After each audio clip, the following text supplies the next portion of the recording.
Some interesting things have been happening of recent, my friends. This is Tony. Hope you're all doing well. We're going to be talking about the Vatican, a document that was discovered that's about 1,000 years old, describing what is going to happen next. And of course, it has to do with Pope Francis and his current condition. Very interesting. This came out, what was this, 2 days ago. This document, Secret Vatican Book, 1,000-Year-Old Prophecy, reveals Judgment Day and when it will happen, eerily linked to Pope Francis and, of course, his illness. And we're going to get into more than just this in this video. We're going to get into the whole, we're going to go the whole gamut. We're going to cover what's going on with Pope Francis. We're going to get into the 3 days of darkness, the St Malachy prophecy. We're going to get into the calculation that says that the King of Kings will come back between 2027 and 2032. I'm leaning towards the latter based on the calculations, and I'm going to show you that in a minute. We don't know the exact day or hour, obviously, and I know there's going to be people in the comments, you don't know. Of course, we don't know the day or hour. The year is not the same as day or hour, and actually we're still guessing on the year even. It's between 2027 and 2032, according to this 1,000-year-old document. It was in the Vatican Secret Archives. I'm going to show it to you in a minute, and I'm going to show you why I'm going with 2032. And how this also talks about the Gog, Magog, the 3 days of darkness, and a host of other stuff. We're going to get into a ton of stuff in this video. And the time we're really in, which, by the way, almost no one knows. A lot of people think they know what time we're in, and they're kind of right, but not really. Or in the end, well, yeah, you're right, but not exactly the way you think it is, per se, unless you're following my channel or following people that say stuff similar to me, which there isn't very many that say similar stuff to me, but there are a few. Most people believe the whole Tim LaHaye, left behind, we're going to get beamed out of here soon thing. You know, kind of like Star Trek, get beamed out and not have to deal with any of the problems that happen during. And I'm going to explain why they actually don't have the correct idea and where those ideas came from and what time we're really in and how it relates to this document that was found in the Vatican and much more. First of all, I got to mention food supply, 25-year shelf life. Link is in the description. 3 months worth for $5.97. You're going to definitely want to get that because the Gog and Magog, it's all aligned perfectly, by the way. All the countries are perfectly aligned for it. That is the next step based on what I'm seeing.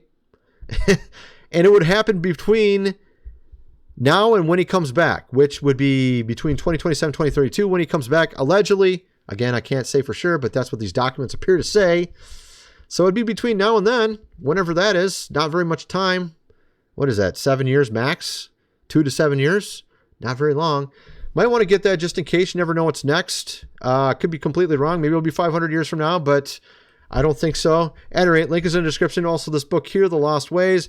How your great-great-grandfather lived without electricity, how to build a cellar, do things around the house like they did in the good old days, hundreds of pages illustrated. You're going to definitely want to get that before the electricity goes out, before the 3 days of darkness, before, or actually maybe a lot longer than that, by the way, because I'm going to show you something that might relate that's really interesting. Has to do with super volcanoes.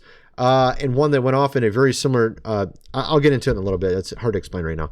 I'll show it to you and it'll make sense when I show it. But it's wise to get that book beforehand because you're not going to be able to buy it afterwards.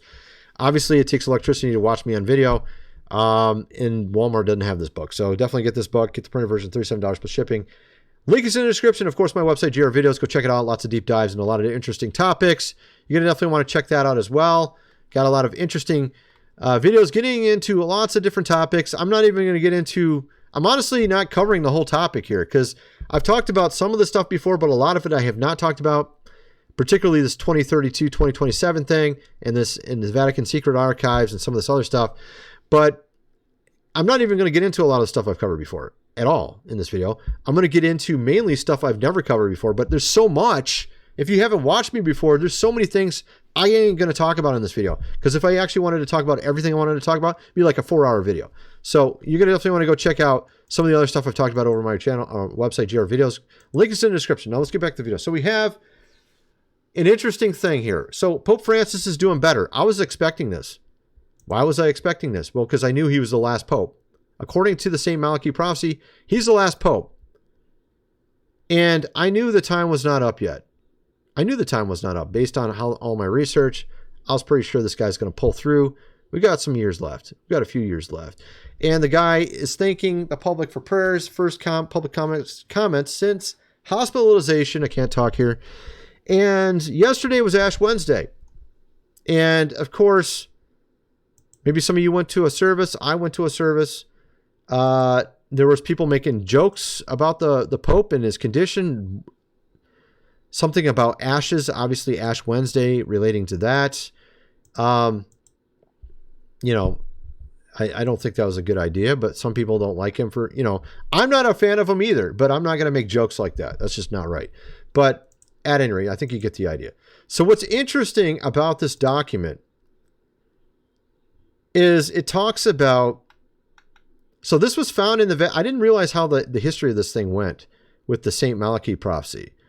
They found this thing in 1590? I think it was 1590. Let me see here. We got the document. 1 second. Yeah, 1590. So, okay, so this is, I've shown this before, the prophecy of popes. I didn't realize a number of things. This thing was discovered in a very interesting way, in a very, very, I would say, divinely orchestrated way. So this thing was found in 1590 in the Vatican Secret Archives. Okay, during a conclave. Now, a conclave is when they're deciding the next pope.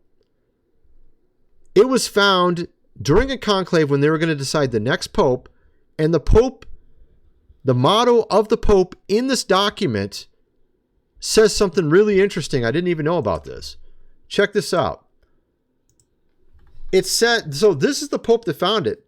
Pope Sixtus V found, it wasn't him per se, but so during a conclave, I don't know if you've seen that movie called Conclave recently, but basically you have all these bishops and cardinals, they all get together, right? And they're deciding the next pope. And there's like maybe 50 to 100 of them. So during that time when they're deciding the next pope, someone in that crowd of that 50 or 100 went into the Vatican Secret Archives and found this document, okay? Right before they decided who the next pope was going to be. And the next pope was Pope Sixtus V. And what's really interesting is, what is his motto? According to this prediction, he is the axle in the midst of the sign, meaning he is in the middle. He's dead middle of the timeline. Now, the timeline starts, we know the exact time it started, was 1143. So 1143 is the beginning. And right when they discovered this document was the exact middle of this prophecy. So we can figure out when the end will be, because it says at the end of this thing, the last pope's name or his motto, the last pope is Peter the Roman, which is the current pope, Pope Francis, and it says the end comes, the end. We're done. So it says that this man who discovered it, or this conclave that discovered this document, let me get back to that. Where's that at? Here it is. Was in the middle of this. So 1143 minus either 1585 or 1590 or a number in between, right?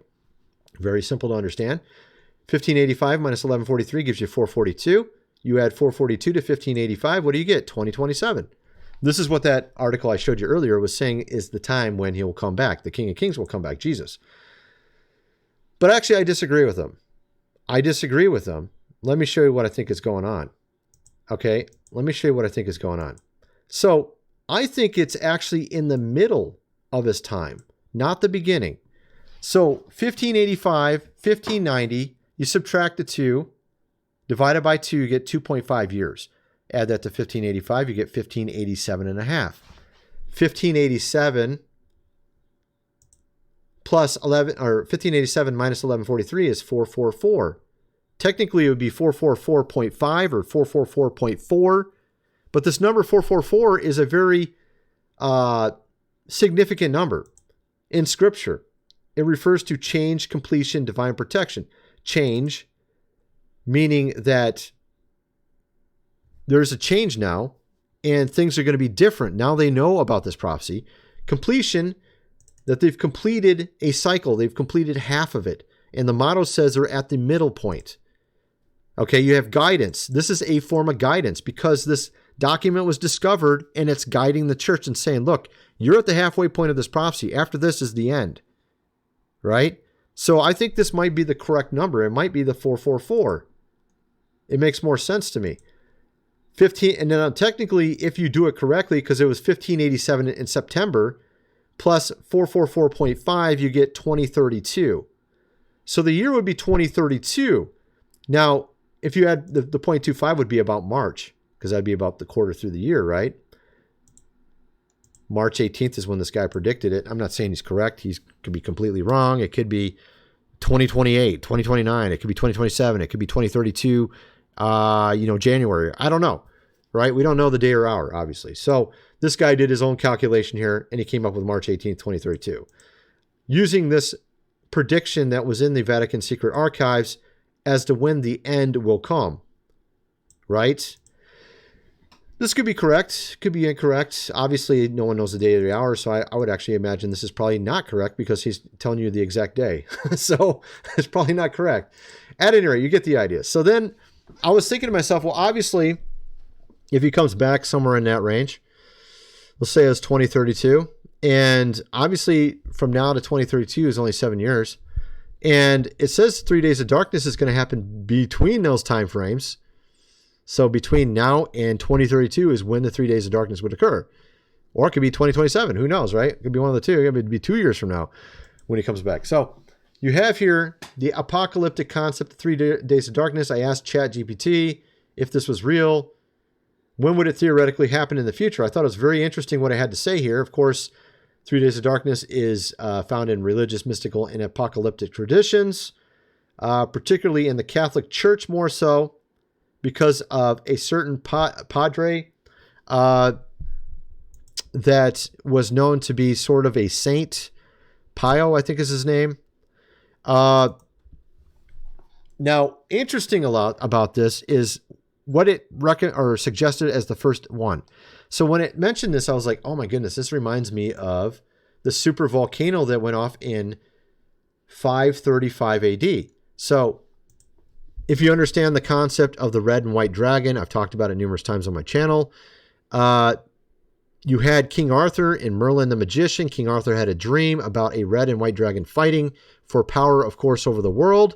This mirrored the text that was in the book of Esther. There was a chapter that was removed from the end of the book of Esther, put in the Apocrypha, that talks about Mordecai's dream, where he saw an evil dragon and a good dragon vying for, of course, power over the world. Why would they remove this from Scripture? That's a good question. There's a lot of interesting things that were removed and put in the Apocrypha and apparently don't want you to know about. So what's interesting about it is Merlin interpreted King Arthur's dream saying it had to do with Wales and the Celts, or was it the Celts? Yeah, something like that. So, no, Saxons and Wales. I'm sorry. Celts are the Wales. Okay. Wales and Saxon, right? Whale, W-H-A-L-E, and Saxon. So the Saxons defeated Wales. Wales was red dragon.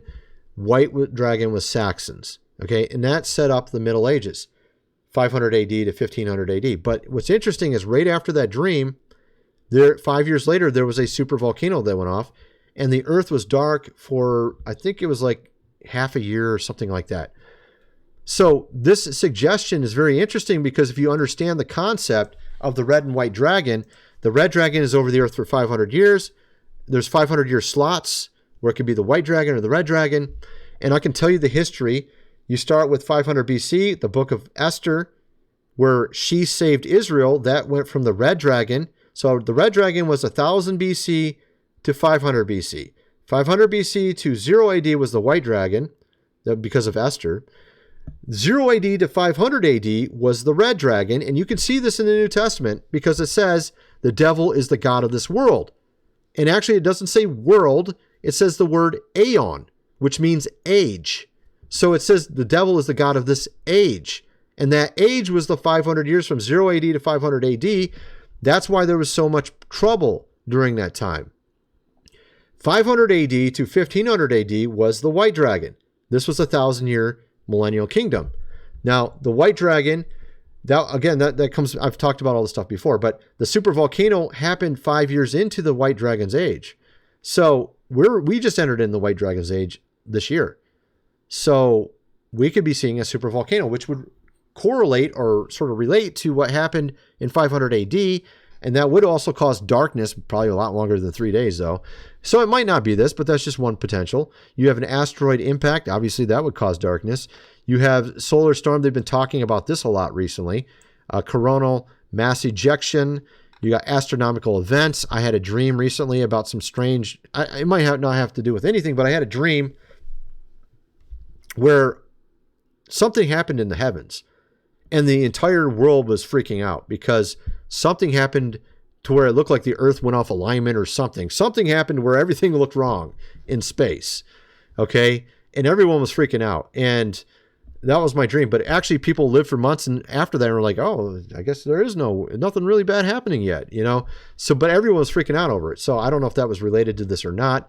But you have that theoretical possibility. That's an astronomical event. Then you have human-made catastrophes. That reminds me of the movie The Mist by Stephen King, where this military base accidentally opens something and this fog comes out, which causes darkness, and you can't see anything, and these guys are all trapped in the supermarket. And if you go outside, weird things get you and you're gone. Okay? Like, it seemed like it was like pterodactyls or some weird monsters out in the fog. So that sounds kind of like the 3 days of darkness. That's human made, obviously. Who knows? Could be any of those things, right? We don't know for sure which one it will be or what, but could be anything. Any one of those wonderful possibilities. I'm just joking. They're not wonderful. Of course, 3 days of darkness prophecy describes a period of intense darkness that will cover the earth. Some believe the 3 days will occur this year. Who knows? I mean, it could, literally. It could happen between now and the end doesn't seem very far off. So people are unable to make man-made light except blessed candles. People should remain in their homes. This is, of course, a Catholic interpretation, particularly because this came from this guy named Pio that was a saint in the Catholic Church. I think I have it pulled up around here somewhere. Let's see. Where is that at? What was his name? Okay, here we go. Let me look. Oh my goodness, I can't find it. Yeah, never mind. Oh no, here it is. Is this a guy? No, I can't. I don't have it in front of me. Let me go look it up this way. Pio, Padre. Okay, yeah, here we go. This is the guy. I was right. His name's Padre Pio. Pio. Oh, I'm not showing it on the screen. Let me show it on the screen. I'm not showing the right screen. I got multiple windows open. Let me show you this. Here we go. So this is the guy right here. That guy. So he's the one that had this prophecy about 3 days of darkness. At any rate, so what's interesting about all this, like I mentioned, this St Malachy prophecy talks about has a series of these mottos or cryptic phrases that describe each one of the popes. Now, again, historians, so this is the problem I have with professional historians, is a lot of them will say things that don't make logical sense. I've seen this assumption in their dating many times, and this is the one main assumption that I've seen in dating that I don't agree with whatsoever. So what they'll do is they'll say, look, this guy got a lot of predictions correct. There's no way that's possible, so it must have been written later, after the events. This is a very common assumption among historians. However, even on top of that assumption, they have another assumption which makes no sense. So, for example, in the case of the St. Malachy prophecy, it was found in 1590, right? Now, the Pope fully believed that this thing was from 1143 AD. The Pope Sixtus V believed it was from 1143. Now, how many people would just believe something that's completely made up that day? No one. If it was found in the Vatican Secret Archives, obviously it wasn't made yesterday. Maybe it's 50 years old, maybe it's 100 years old, maybe it's 300 years old, maybe it's 500 years old. You see what I mean? Like, no one's going to believe a brand new document that's completely made up is just happened to be the document from hundreds of years ago. No one's going to believe that. So when these historians just assume it was 1590, it shows their bias. They don't believe in predictions, for one. Two, they don't even use their logic when they're looking at the person who believes it. This Pope believed it. This Conclave believed it. It must have been pretty convincing that it was old. And if it's pretty convincing, it must have been at least 100 years old. Bare minimum. You see what I mean? So that they don't take any of that into consideration when they date these things, which is ridiculous because it's not even logical. But I've seen it numerous times with these historians that they date this way. At any rate, so there's that. At any rate, getting into some of these other things, as I mentioned with regards to these 500-year periods of time, this is what I believe we're actually at is here, Satan's little season after the millennial reign. A lot of people, they're automatically taught in church that we're here, way back here, before he comes back. Okay? They think we're way back here, still waiting for it to all happen. And let me show you what I'm referring to. So we actually had a couple things happen that almost no one seems to know about. For example, something that happened in 66 AD, where we have a number of historians saying that there were chariots of fire, of course, in the clouds. And it says this directly in Scripture. Literally, what it says in Scripture is exactly what was seen on this date. In numerous historical documents, it says this. Flavius Josephus, famous Jewish historian, documented this. Tacitus documented this. I can actually show you, there's actually numerous people that documented this. Yet, for some reason, the church doesn't know anything about this. I find that rather curious that no one knows about this. First century Jewish historian Josephus describes a heavenly army in the clouds, much like the army Jesus leads in Revelation 19. This event is also recorded by other historians. First century pagan historian Tacitus also mentions this event. In the sky appeared a vision of armies in conflict of glittering armor. Pseudo-Hegesippus also describes the coming on the clouds with the mighty angels at that time when he writes, a certain figure appeared of tremendous size, which many saw, just as the book of the Jews have disclosed. And before setting of the sun, they were suddenly seen in the clouds chariots and the armed battle arrays by which the cities of all Judea and the territories, of course, were invaded. We even have medieval historian, Jewish historian Sefer Yosipon expounds upon this angelic army in the sky in AD 66 by saying, moreover, in those days were seen chariots of fire and horsemen, a great flying force across the sky, near the ground, coming against, of course, Jerusalem and also Judea. All of them horses of fire, riders of fire. This parallels between these accounts in Revelation 19 are striking. Here we have 2 Thessalonians, was explicitly, literally fulfilled in AD 66. This will happen when the Lord is revealed from heaven in a blazing fire with powerful angels. This stuff was all recorded in history, but no one seems to know about this. This is in historical books. You can go buy these books on Amazon that will say these things. I have it even on my website, godrules.net, showing Flavius Josephus' writings. These things literally fulfill exactly what he said. You will see the Son of Man coming on the clouds of heaven. Mark 14, John 21. He declares it to the high priest at that time. And it says that this generation will see him. It says, where does it say that? It says this generation shall not pass until these things are fulfilled. For some reason, everyone just ignores this historical account and says he hasn't come back for 2,000 years. Now, when they think of him coming back, they're thinking of everyone going up into the clouds, when in reality, he was going specifically for those that followed him at that time. It wasn't referring to, it was referring to his day, because he said, behold, I come quickly, right? That would be about 30 years after the fact. You have here, of course, him saying to one of the disciples, if I want him to remain alive until I return, what is that to you? Regarding the Apostle John, he said this to the other disciples. He was still alive then. Okay, this is what's so funny about this. You see what I'm getting at? Like, it literally fits everything the text says, yet no one knows about this. I find that rather striking. I didn't know about this. I've went to numerous types of churches. I went to 3 different Baptist churches for 2 years each. I went to Assembly of God churches, Lutheran, Catholic. I went to pretty much everything you can name, pretty much. I've went to Orthodox Church like once or twice, but I've never been there for like a long period of time. But I've pretty much went to everything else out there. Methodist, I've been to that. I haven't been to Presbyterian. I've talked to a lot of people of different backgrounds. Went to holiness churches.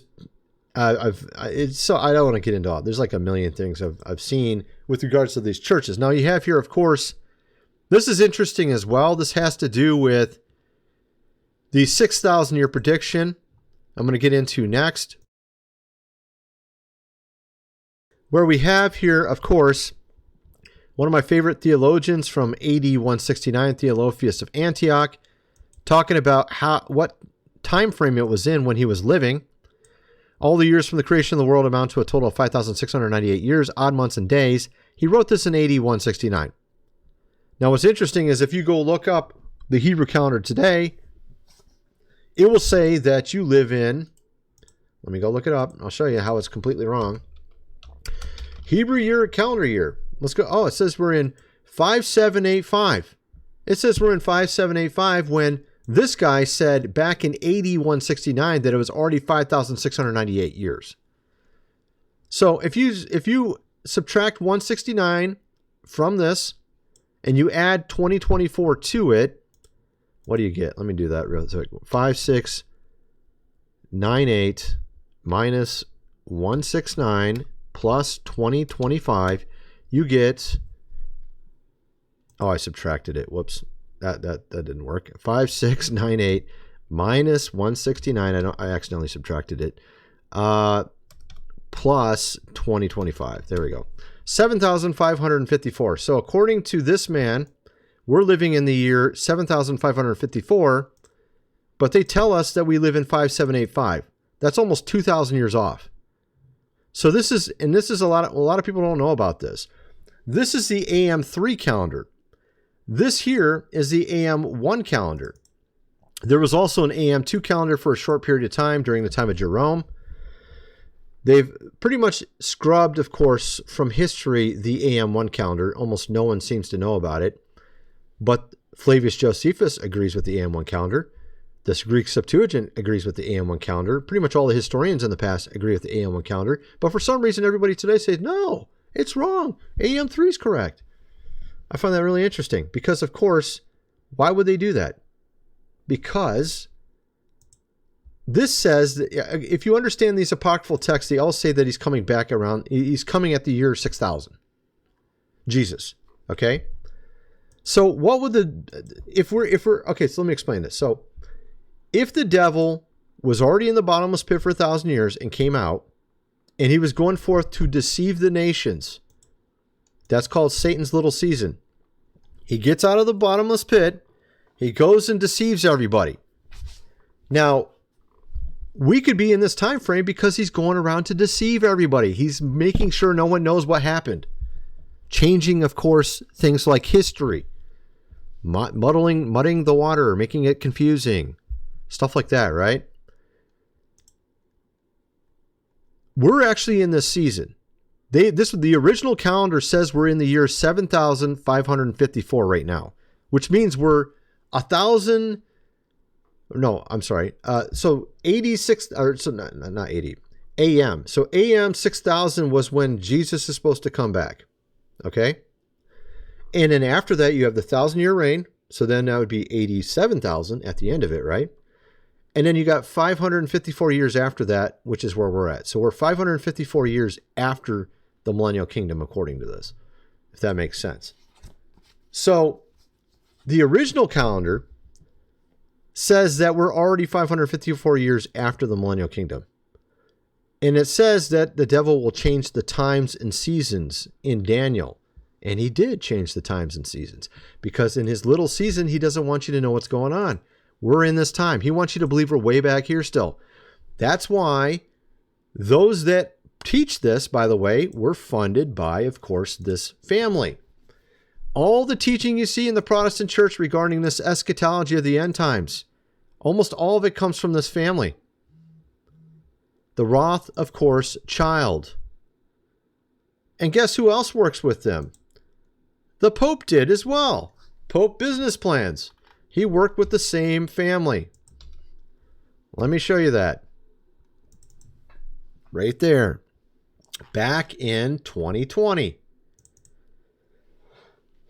So you have this particular family going around putting their interests into our teaching and the things we do in the church. And this is where you get the whole Left Behind series concept of the end, of course, times is from these two particular people here, Darby and Schofield. And those two were funded by this man here. All right. That's why everyone believes that. Even though, and that's why no one knows about this historical event that occurred in 66 AD. That is documented historically by numerous sources.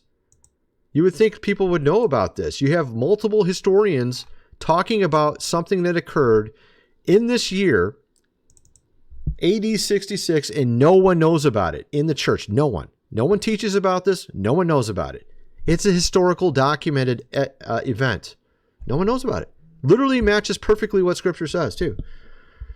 Instead, what do you know? You know what this guy wants you to know. That's what you know. That's what you know. That's what you've been taught. Okay? So, of course, also on top of that, what did Pope Francis do back in Singapore last year, September? And what day was it on? I'm thinking it was on, we're talking 11th. Right? This says here September 13th, but actually I think he said this on that day instead. We're talking 11. All religions are a path to God, he said.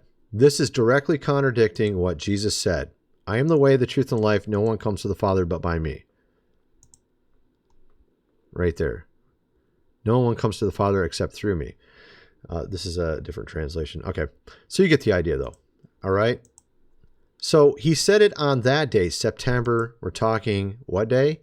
We're talking, of course, 11. Now, interesting. Who was born on that day? Jesus was in 3 BC.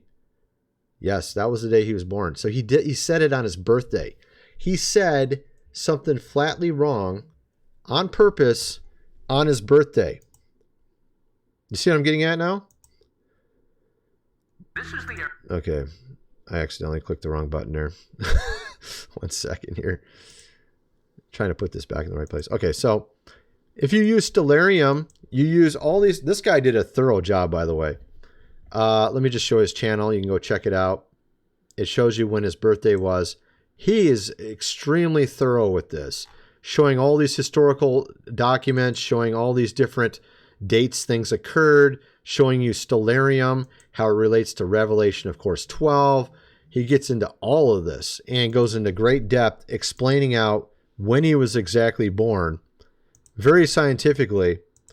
And he shows you how the stars aligned on his birthday. And again, the word stars, the planets were called wandering stars back then.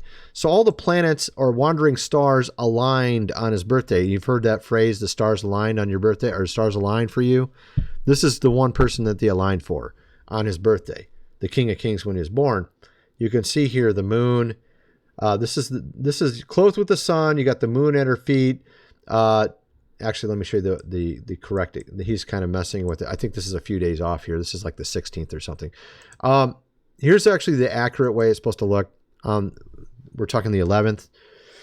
Or recently, it was on September 23rd back in 2017 that it also happened for the second time, 2,000 years later. You have here, she's clothed in the sun, moon at her feet, crown of 12 stars, Leo, great red dragon at her feet. The serpents, the word serpents is where we get dragon. The dragon, of course, has no legs, just like the one in the Garden of Eden lost his legs. See what I mean? So this is all from Scripture. Revelation, of course, 12. Great sign appeared in heaven. Woman clothed with the sun, moon at her feet. Garland of 12 stars. The 12 stars happen to have the wandering stars in Leo, making it 12 stars. They're being with child. Of course, I think it was Jupiter hovering in her stomach. In the constellation, another sign appeared in heaven, great fiery red dragon. This is the constellation Serpens I just showed you, which is the man holding the serpent or dragon. Some dragons had no legs and some dragons had no wings. That's what you're seeing there. So you have that. And what's interesting, I saw this too. Check this out. So 1 Thessalonians 5:3. While people are saying peace and safety, then sudden destruction will come upon labor pains of a pregnant woman. We just saw that in the sky. Revelation 12, back in 2017. Peace and safety. What are they saying to us? Here's this a certain particular agenda.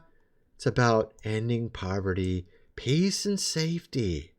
Peace and safety. By the way, according to St Malachy prophecy, he's going to come back around this time.